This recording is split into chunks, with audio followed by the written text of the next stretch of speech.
Hello nerds, today is Friday, April the 19th, 2019. That means it's time for the 109th game of the Meditation Games. Or it was April the 19th yesterday, but I was getting drunk instead.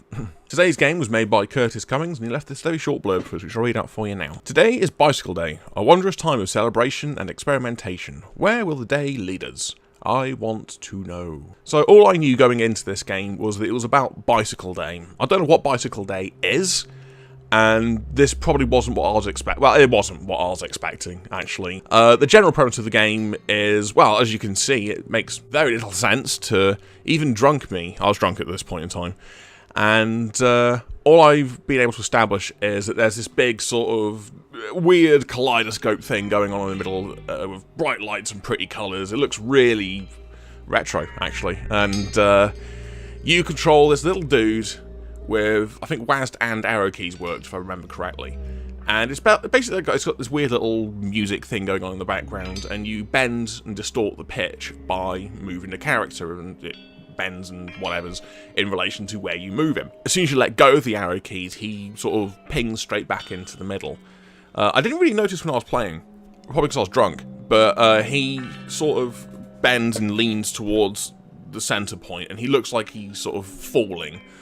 Which I didn't really factor in too much when I was playing originally, so although I don't think that would have helped me understood what was going on any better. So after this, I realised I had no idea what the game was about, and I thought, well, it's about Bicycle Day, so I should probably see what Bicycle Day is all about. So I looked it up. So Bicycle Day is April the 19th, commemorating April the 19th, 1943, when Dr. Albert Hofmann first took LSD intentionally. 3 days earlier, he absorbed a small amount of the drug, either through his fingertips or by accidentally ingesting it. On Bicycle Day, he took 250 grams of LSD intentionally, and, fearing he made himself ill, cycled home from his lab.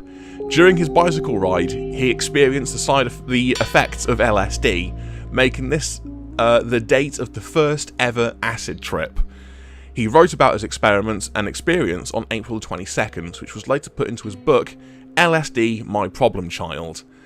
This day, for LSD users, is when they celebrate the discovery and first ever use of the drug. Suddenly, that all makes sense now.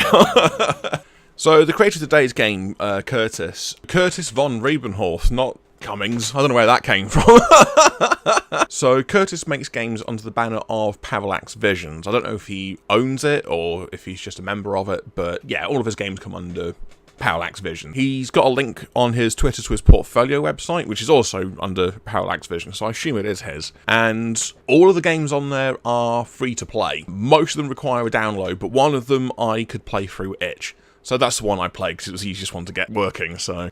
Very interestingly, it plays almost exactly like the Meditation Today, like the way you move is identical. But it's got this kind of like racing parallax thing going on, and that looks fantastic. Like as you turn, you see the road turn, you know what I mean, you can see the video. And the idea is you shoot aliens up. So I'm on board for that. That's a fun time.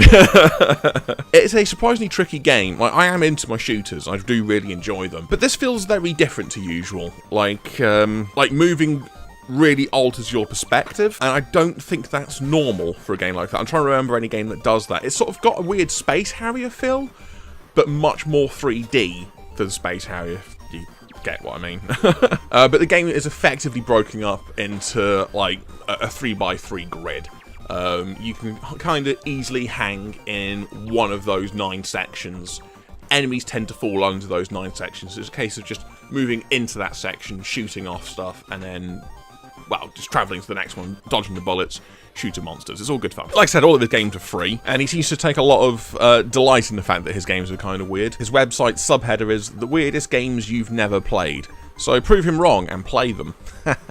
Although they are weird, to be fair. So yes, I'll leave a link below to Curtis's Twitter, to Parallax Studios page, and also to the free music archive page from the music man whose name I can't pronounce, so I won't bother trying.